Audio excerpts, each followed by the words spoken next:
الشیطان الرجیم بسم اللہ الرحمن الرحیم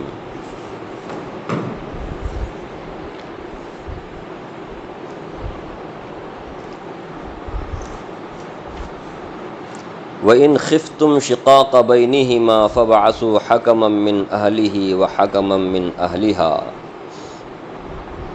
إِنْ يُرِيدَا إِصْلَاحًا يُوَفِّقِ اللَّهُ بَيْنَهُمَا إِنَّ اللَّهَ كَانَ عَلِيمًا خَبِيرًا۔ یہ سورہ نساء کی ایک آیت آپ کے سامنے پڑھی گئی، 35 نمبر۔ پچھلی آیت میں اللہ تبارک و تعالیٰ نے مردوں کے عورتوں کے اوپر فضیلت کا، کہ اللہ تعالیٰ نے مردوں کو عورتوں پر حاکم بنایا، ان کا نگران بنایا، ان کا ذمہ دار بنایا، ان کا محافظ بنایا، اس کا ذکر اور اس کی وجوہات کا بھی ذکر تھا کہ اللہ نے کیوں بنایا۔ وجہ ایک تو یہ ہے کہ اللہ تعالیٰ نے فطری طور پہ مردوں کو عورت کے بنسبت قوت، طاقت، جسمانی اعتبار سے، عقل کے اعتبار سے بھی زیادہ دی۔ اور دوسری بات یہ ہے کہ مرد عورتوں پر خرچ کرتے ہیں، اس وجہ سے مردوں کو اللہ تعالیٰ نے عورتوں پر محافظ، نگران، حاکم بنایا۔ پھر اس کے بعد نیک عورتیں اور بری عورتوں، ان کی صفات بھی بیان کیے گئے۔ نیک عورتوں کی صفت یہ ہے کہ وہ فرما برداری کرتی ہیں، اللہ کی بھی، اپنے شوہر کی بھی، اور شوہر کی غیر موجودگی میں شوہر کے مال، اس کی اولاد کی حفاظت کرتی ہیں، اور ساتھ ساتھ شوہر کے لیے اپنی عزت اور عفت کی بھی وہ حفاظت کرتی ہیں۔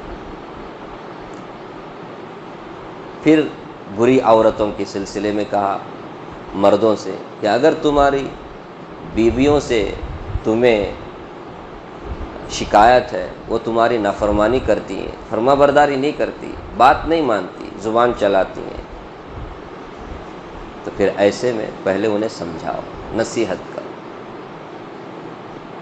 اصلاح ہو جائے اچھا ہے، نصیحت سے کام نہیں چل رہا ہے، اس کی اصلاح نہیں ہو رہی ہے، تو پھر بستر علیحدہ کر دو، ان سے ہم بستری چھوڑ دو، میاں بیوی والا تعلق جو ہوتا ہے اس کو کہ علیحدہ ہو جاؤ، مطلب یہ گھر سے باہر نہیں کرنا بلکہ علیحدہ ہو، بستر الگ کر دو، تو سلیم الفطرت عورت ہوگی تو اس سے وہ صحیح راستے پہ آئے گی۔ اس سے بھی اس کی اصلاح نہیں ہو رہی ہے تو پھر تیسرا طریقہ، تیسرا آپشن یہ اپنا، مارو، معمولی مارو۔ تو یہ 3 طریقے ہیں جو اسٹپ بائی اسٹپ کرنا ہے، ایک ہی وقت میں نہیں، ایک ہی ساتھ نہیں۔ اللہ نے فرمایا طلاق کی نوبت اس سے پہلے یہ سب کام کرو، ان طریقوں سے کیا کرو، جہاں تک ہو سکے ازدواجی رشتے کو، میرج لائف کو بچانے کی کوشش کرو۔ یہ مارنے کی بھی اجازت اسی لیے ہے تاکہ طلاق کی نوبت نہ آئے، رشتہ نہ ٹوٹے، اس لیے معمولی مارنے کی بھی اجازت۔ اس کے بعد فرمایا اگر اس سے کام چل جائے تو پھر مزید ان کے اوپر زیادتی کرنے کے لیے ہیلے بہانے تلاش مت کرو۔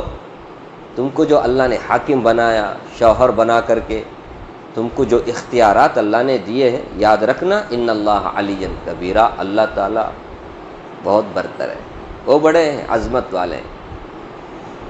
تمہیں جو برتری دینے والا ہے وہ خود بہت بڑا عظمت والا ہے، برتر ہے، اس لیے اس کی عدالت بہت بڑی عدالت ہے۔ دنیا میں تو تم بچ سکتے ہو، ظلم و زیادتی کرنے سے ہو سکتا ہے، لیکن اللہ کی جب عدالت میں پہنچو گے تو تم بچو گے نہیں۔ اس لیے کبھی ظلم مت کرو، عورتوں پر ظلم مت کرو، ہیلے بہانے تلاش مت کرو ان کے اوپر زیادتی کرنے کے لیے، یہ پچھلی آیت میں کہا گیا تھا۔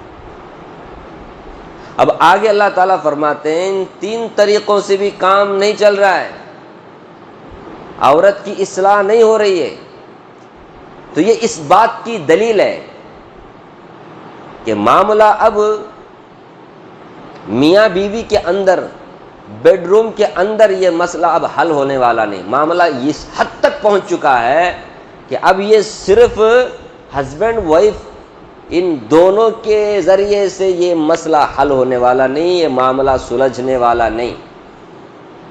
اب یہاں ضرورت پڑے گی مداخلت کی، کیا لیا کر انٹرفیئر دوسروں کی. وہ کون ہے؟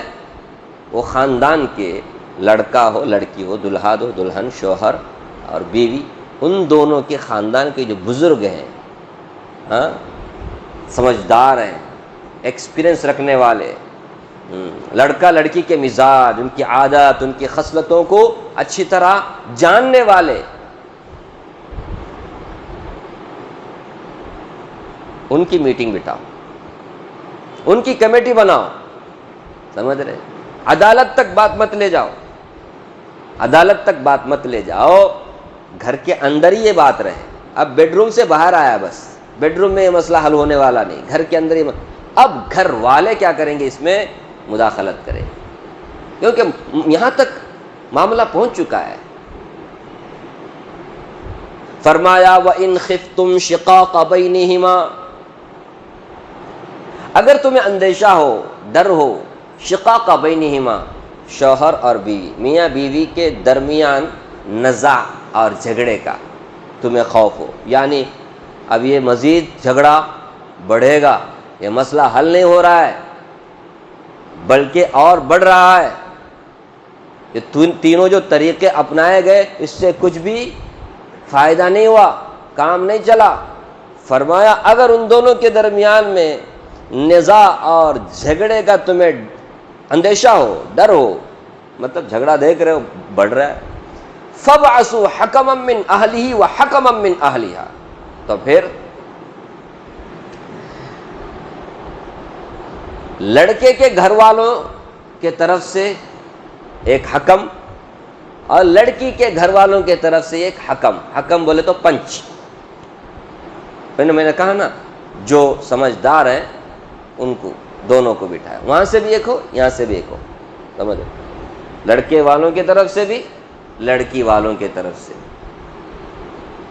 دونوں طرف سے حکم کو بٹھا لو، پنچ بٹھا لو، دونوں مصالحت کرنے کے لیے، جو مسئلے کے گہرائی میں پہنچ کر کے مسئلہ حل کرنے کی صلاحیت رکھتے ہو، ایسے لوگوں کو، گنڈے لوگوں کو نہیں. کیا لیا کرو؟ گنڈے لوگوں کو نہیں. آج لوگ گنڈوں کو پکڑ لے کے جاتے ہیں. سمجھدار لوگ ہوں جو مسئلہ حل کرنا جانتے ہوں، سمجھتے ہوں، جن کے پاس ایکسپیرئنس بھی ہو کس طرح سے ازدواجی زندگی کو ڈگر پر لائی جا سکتی ہے، گاڑی پٹری پر لائی جا سکتی ہے. ایسے لوگوں کو کیا کرو؟ بٹھاؤ. فرمایا ان یریدا اصلاحا یوفق اللہ بینہما، اب دونوں کا اگر ارادہ اصلاح کا ہو، دونوں چاہتے ہیں، یہ حکم بھی لڑکے والے کے طرف سے جو حکم بنا، پنچ بنا، اور لڑکی والوں کی طرف سے جو حکم بنا، دونوں کا ارادہ کیا ہی ہو؟ اصلاح کا ہو. سمجھ رہے؟ دونوں کو جوڑنے کا ارادہ ہے، دونوں کے اندر ارادہ یہی ہے، طرفداری کرنا، ناانصافی کرنا، یہ نہیں، دونوں کے اندر کیا ہی ہو؟ لڑکا لڑکی کو جوڑنے کا ہی ارادہ ہو، اصلاح کا ارادہ ہو. فرمایا یوفق اللہ بینہما، تو اللہ تعالیٰ ان دونوں کے درمیان میں موافقت پیدا کریں گے. حکم کے نیت پر یہ اٹکا ہوا ہے. دونوں حکم اگر اصلاح چاہتے ہیں تو پھر ان دونوں کے درمیان میں اللہ تعالیٰ کیا کریں گے؟ موافقت پیدا کریں گے. دونوں میں سے کسی ایک کا بھی ارادہ کچھ اور ہو، یا یہ کہ طرفداری کر رہا ہے، میں کس کے طرف سے؟ لڑکے. اب لڑکے والوں کی طرف سے اس کا مطلب لڑکے کا سپورٹ کرنا، لڑکی والوں کی طرف سے حکم کا مطلب لڑکی کا سپورٹ کرنا، یہ اللہ تعالیٰ نہیں چاہتے. سمجھ رہے؟ ارے سمجھدار لوگوں کو بٹھانے کا مقصد ہی یہ ہے کہ وہ مسئلے کے گہرائی میں پہنچ کر کے اصل نزاع، جھگڑا کی بنیاد کیا ہے، جھگڑے کا ریزن کیا ہے، اس ریزن کو پکڑ کر کے مسئلے کو حل کرنا، یہ اصل ہے حکم لوگوں کا کام. بات کو بڑھانا چڑھانا، لے وہی پرانی باتیں نہیں. کون سی چیز جڑ ہے، جڑ کو پکڑ کر کیا کرے؟ ڈاکٹر بھی ایسے ہی کرتے ہیں نا.